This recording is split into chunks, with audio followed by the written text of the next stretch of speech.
ముఖ్యంగా 6 నెలల వరకు తల్లిపాలు సరిపోతాయి. ఎటువంటి నీళ్లు కానీ ఎటువంటి అదనపు ఆహారం అయితే మనం ఇవ్వకూడదు. తల్లిపాలల్లో చాలా పోషక విలువలు ఉంటాయి. ప్రాణాంతకమైనటువంటి జబ్బులు రాకుండా లేక తల్లిపాలలో ఇమ్యూనిటీ ఎక్కువ ఉంటుంది, వ్యాధి నిరోధక శక్తి ఎక్కువ ఉంటుంది. పుట్టిన వెంటనే కూడా మనము బిడ్డకు తల్లిపాలు 1 గంటలోపు ఇవ్వాలి. అందులో కొలెస్ట్రాల్ అనే ఒక పదార్థం ఉంటుంది. అదే 6 ప్రాణాంతకమైన వ్యాధులు అరికట్టే శక్తి తల్లిపాలలో ఉన్నాయి.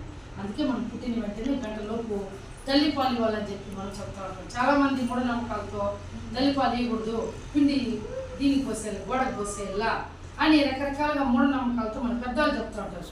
అవన్నీ అపోహలు మాత్రమే, మూఢనమ్మకాలు అలాంటివి మనం నమ్మకూడదు. రేపొద్దున మీరు కూడా మీ పిల్లలకు పెళ్లి చేయాలన్నా 18 సంవత్సరాలు పూర్తిగా అయిన వెంటనే పెళ్లి చేయాలి.